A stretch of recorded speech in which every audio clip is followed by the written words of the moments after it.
Hello viewers, my name is Wadzanai Manyore, coming to you with your weekly edition of Agricultural New Directions Agribusiness. Today we are here in Mapinga at Colenso Farm, being owned by Mr. and Mrs. Matanire, and it is a field day that has been made possible by the Tobacco Industry and Marketing Board. Now viewers, we are telling you that field days were specifically designed for you. This is your opportunity to interact and share ideas amongst yourselves, not to mention that there is free food, there is free lunch, free drinks, beverages. You can enjoy yourselves. Take an opportunity to interact with farmers in your area or even going in other spheres so that you can learn more in terms of production, because our government is dedicated to enhance production and productivity at farm level. At this point in time, we are going to cross over and be joined by the various guests at the podium, where they are going to be giving various speeches pertaining to this field day. At this point in time, we have the Chief Executive Officer of the Tobacco Industry and Marketing Board, Mr. Minwo Gudu. He is going to be giving us a speech that was supposed to be given by the Board Chairman of the Tobacco Industry and Marketing Board, Mr. Patrick Devnish. We still welcome him in his absentia, but stay tuned for the speech and more. Colenso Farm is an ideal demonstration of how dedicated and committed small-scale tobacco growers can do to produce quality tobacco. At TIMB, we are working towards promoting superior production, where 95% of Zimbabwean tobacco is in quality ranges 1 to 3 by 2025. That being said, I would like to appreciate many small-scale farmers who are here for contributing greatly to the volume and quality of tobacco produced in Zimbabwe.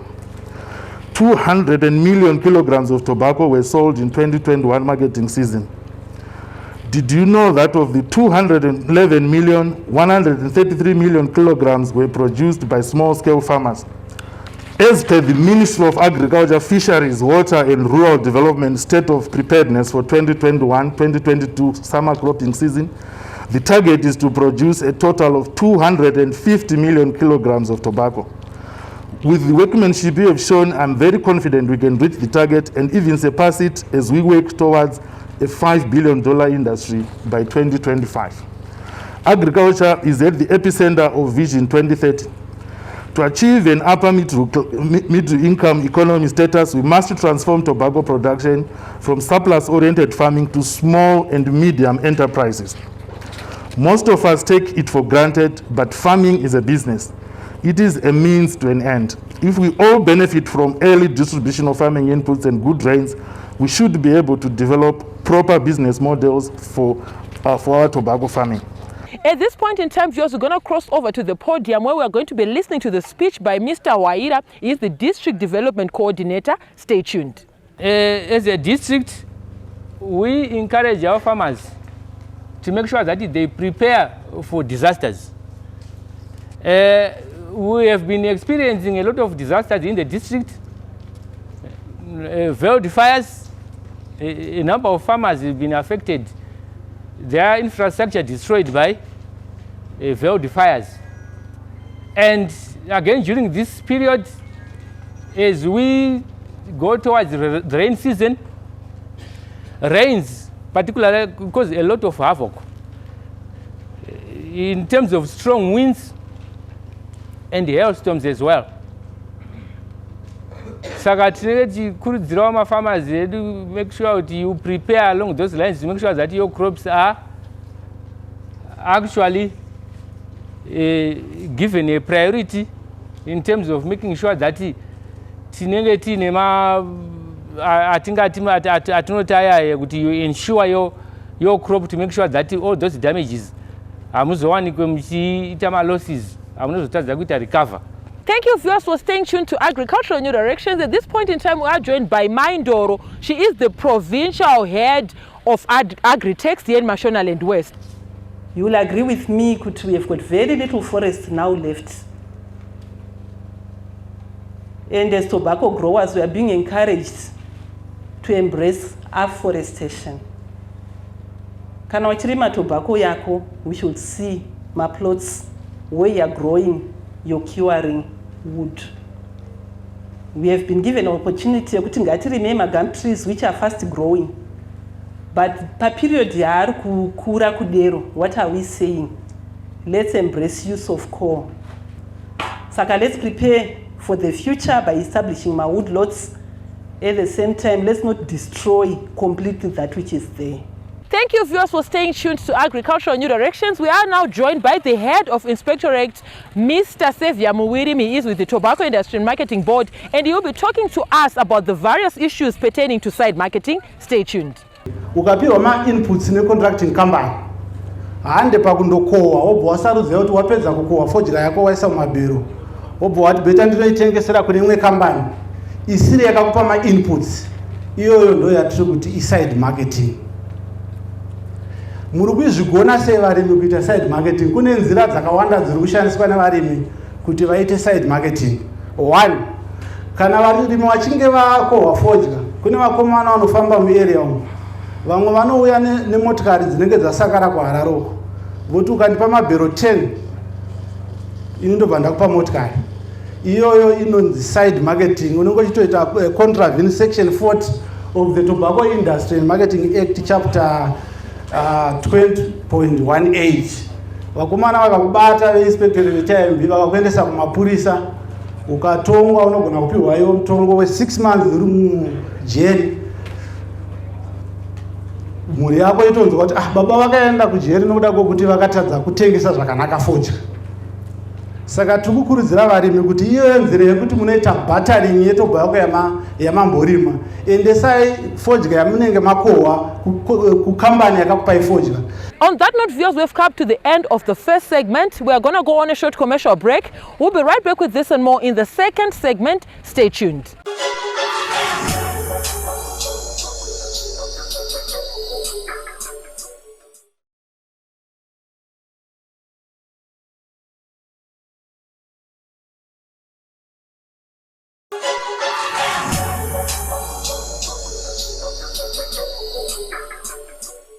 It is imperative that our farmers in their various geographical spheres take cognizance of the various field days that are being undertaken by the various stakeholders in the agriculture industry. Thank you, viewers, for staying tuned to Agricultural New Directions. We are here in the second segment of your program, still at Colenso Farm, where we are having a field day being held and sponsored by the Tobacco Industry and Marketing Board. Now, viewers, we encourage you to be a part of these conversations. Feel free to get in touch with me, the producer, Wadzanai Manyore, on 0772-807-506. Alternatively, you can like our Facebook page, Agribusiness with Wadzanai. We are also now available on Twitter, and our Twitter handle there is at Agribusiness110. Leave your comments and suggestions on our YouTube channel, Agribusiness with Wadzanai. At this point in time, we are going to cross over and talk to Mr. Minwo Gudu, who is the Chief Executive Officer of the Tobacco Industry and Marketing Board. Mr. Gudu, thank you for joining us today. Thank you for having me. Yes. I would like to take a few of my questions from your speech earlier on, where you were talking to our farmers. You highlighted a few issues that are very important in the tobacco industry. You spoke of underfunding by our contractors or our merchants. What are your views on that? And can you allude further on that issue?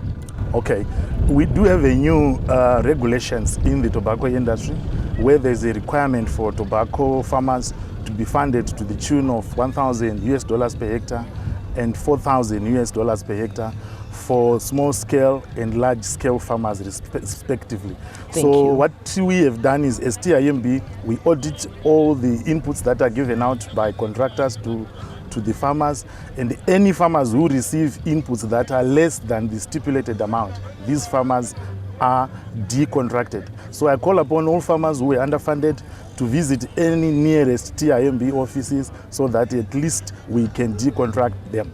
Okay. We want all our farmers to be funded properly so that at least we improve on productivity and quality. Okay, thank you so much. So earlier on we spoke of underfunding by merchants, where you were saying that if a small scale farmer is funded to a tune of below $1,000 or a large scale farmer is funded below $4,000, they can be decontracted. Still on that, I want us to talk about general compliance of our contractors. I understand that there are regulations governing the farmers, what you expect from them, but at the same time there are certain expectations that a contractor needs to be in line with in order for him to be recognized in the industry. What are those?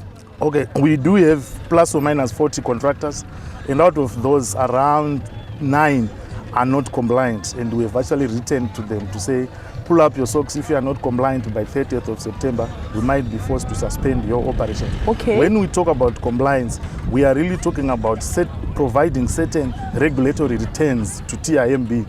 There are very clear requirements to submit certain information by a certain date, and there are very clear penalties as well. What we want is, we want contractors to supply TIMB with their intentions around June. We need to know their plans. We also need them to submit to TIMB signed contract forms. Okay. We also need to submit to TIMB invoices or payment plans, and we also liaise with agro dealers. We also calculate the value of stop orders in the TIMB system, and then we'll be able to say, no, if the value of stop order shows that you supported only 5,000 hectares, but you are claiming that you do have 20,000, then we ask questions, and we'll be able to decontract some of the non-supported hectares. Okay, thank you so much, Mr. Guru. Finally, we have come to the end of this segment. If you look at our environment, farming environment at the moment, there are calls to take farming as a business. Our farmers are taking courses in financial literacy. They are understanding the production, economics, business, finance, time value of money. We are talking of viability. If you look at it, there's been calls from our farmers. Some at times they do have complaints when it comes to issues of profitability in tobacco production. Can you maybe highlight further? I know that you spoke of it in your speech, but can you maybe take it a notch up when you are explaining to our farmers what does viability entail, and in terms of it, where are we as a country, as a farming community? In terms of prices, Zimbabwe is number 2 at global level after USD. So the issue that is affecting tobacco farmers is not a pricing issue. It's actually a viability issue, as you correctly said.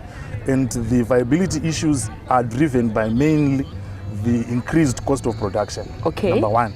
Number 2 is the increased USD component in the cost of production. Because even if you look at the farm labor, now labor is also demanding to be paid in USD. Even if you look at coal, which we mine locally, but the merchants want to be paid in USD. So that is affecting viability. It's not a price issue, but on the cost side. So the government is aware of that, and plans are there to retool capacity for our local manufacturing industry to be able to produce inputs or ingredients for inputs locally, so that we negate the need for importation of raw materials, because that's where the price, the increased price comes from. Okay, thank you so much, Mr. Guru. There you heard it, viewers. The challenges that we might be facing as tobacco farmers do not necessarily emanate from the pricing matrix or the pricing systems put in place by TIMB. They actually might be a result of cost of production, where we are saying that we do import raw materials and there is a cost which eventually adds up to the cost of production, where you will be crying and saying the cost of production of fertilizers has gone up.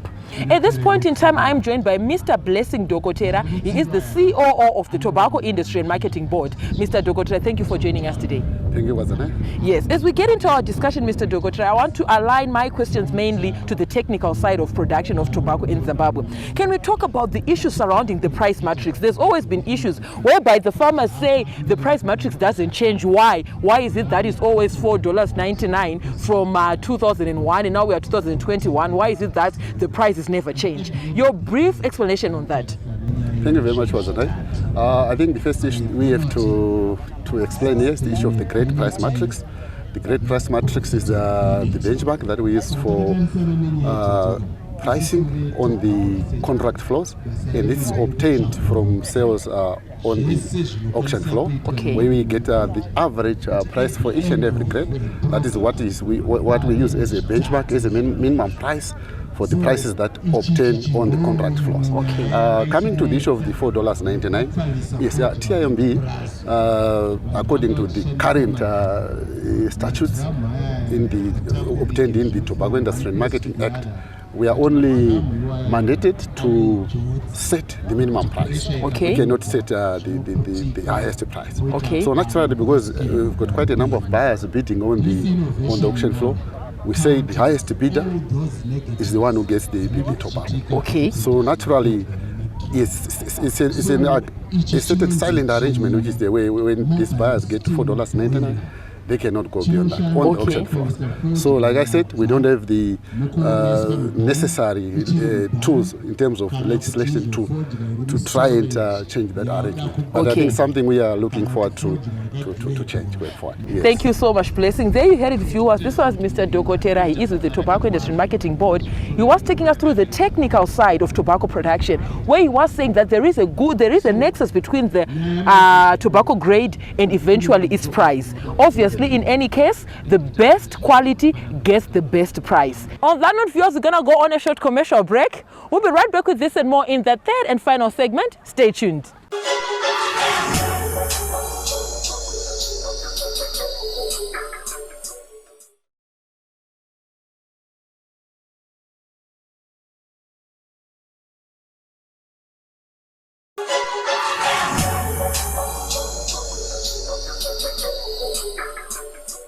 Thank you, Zimbabwe, for staying tuned to Agricultural New Directions, Agribusiness.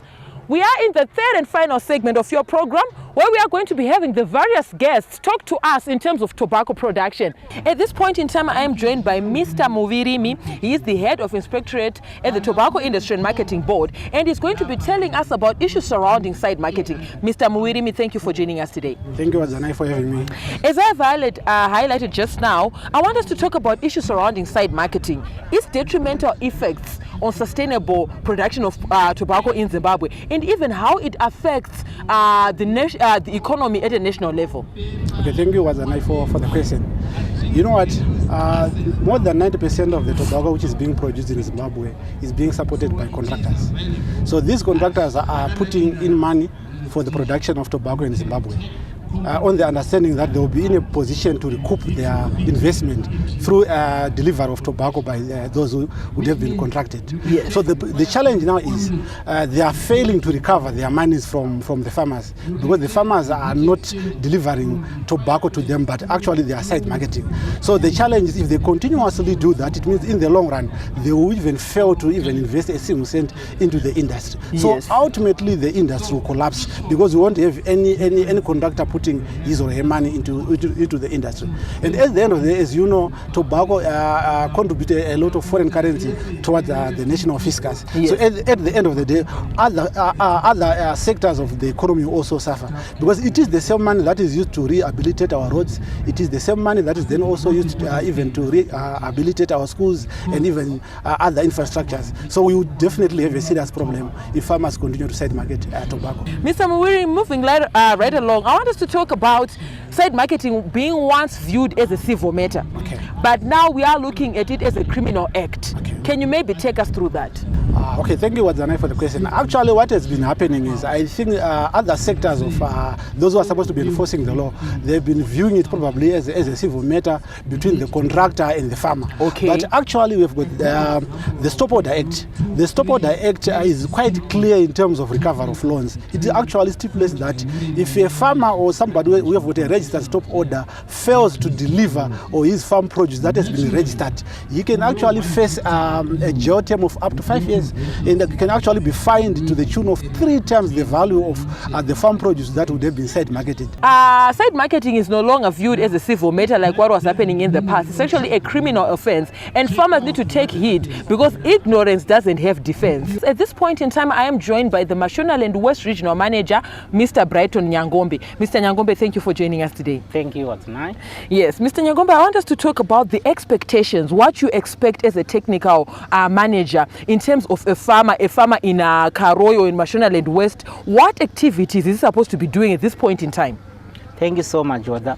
As much West, yeah, it's a fast-growing region, so most of our farmers, they are small-scale farmers currently. So as the rain are coming, they are not that consistent this season. We can see the rains are coming here and there. So for farmers, if there is not enough mills for planting, may you make sure that all the land prep has been done. Make sure you are now finalizing with your seed beds, putting our ridomi, our shevid, so that whenever enough rains come, you'll be ready to plant. Finally, your word of advice. You've been in this industry for quite some time. You move around different farms, you interact with farmers. Your word of advice in general.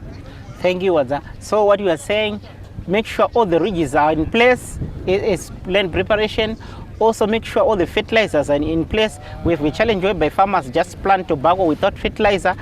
Make sure enough fertilizers there, because as you plant within the next 3 weeks, you are supposed to put your compound and your AN. So it's very critical. Once the crop is still at its initial stages, all the fertilizer or agronomic practices are done well and on time. It's very important, usually on tobacco production. Wise words you are giving out to our farming community in terms of uses of fertilizers. We are here at Colenso Farm in Mapinga. This is Mrs. Matanire. She is partaking in tobacco production here at Colenso Farm. Mrs. Matanire, thank you for joining us today. Thank you, Wadza. Yes. Such a pleasure. I'm liking what you are doing here, and I'm sure our viewers at home can agree with me. To have a field day being hosted by you at your farm, it speaks volumes of your work ethic. You have managed to bring farmers together so that they can come and interact and copy from what you are doing. Can you maybe take us through a brief background of your operations? How did it start? How many hectares do you have this year? How are you operating your operations in passing? Yeah, basically we started from about 1.5 hectares. That's about 5 years ago. Okay. We've just been improving our system. You know, the more you improve, the better it gets. Yeah. The more you pay attention to your system, the better it gets. The more you get advice from professionals and farmers who are walking the talk. It gets better. Your word of advice, especially aligning it to the women out there.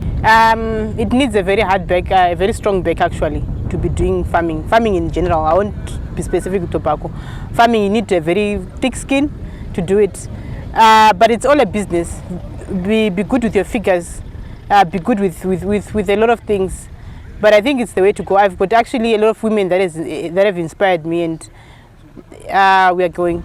I think we're going places. Thank you so much, Ms. Matanire. At this point in time, I'm joined by Mr. Matanire here at Colenso Farm. He is undertaking tobacco production together with his wife, who have hosted earlier, Mrs. Matanire. Mr. Matanire, thank you for joining us. Thank you, Waza.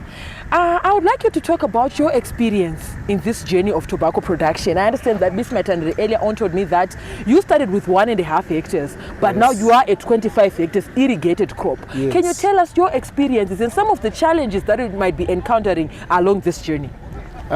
First challenge atinayo panapa in terms of labor, because takawanda ma farmers we are sharing labor vamwe ma production avo, saka ndoimwe nzira dzinotibata kuti tisarambe tichingotra kuti each by try to increase, so that tombo try kutsvaga labor yakati one day. Yes. You are in the dawn of your productions. Yes. You are young with your wife. You are partaking tobacco production is a full-time business. Your word of advice? Thank you, Waza. My advice is to kunimangwa farmers, fellow farmers, farm by kunimangwa farmers vasumuka vakudzidzisisa, and also madhumeni edu maranawunda nema companies akata sia TRB toenda tichiconsulta tichivhunza kuti apa toita sei crop yedu yapa stage. Toenda also ma companies anoshandisa mishonga wesora tipewo unoshanda sora riri munda mangu, ufana kuti type yesora riri munda mako nemishonga unoda kushandiswa panguva iyoyo. It was a pleasure having you with us today, viewers, where we are interacting with the various farmers and farmers in our farming community here in Mapinga at Colenso Farm. They have converged and they were learning through observation, seeing what Mr. and Mrs. Matanire are doing here at their farm, so that they can encourage other farmers to partake in tobacco production that is sustainable and viable. There you heard it, viewers. From me, Wadzanai Manyore. I'm also on Instagram. It's a W Manyore. And Mukoma Dani Daniel Mranganwa. Have yourselves a fabulous evening. Thank you for watching.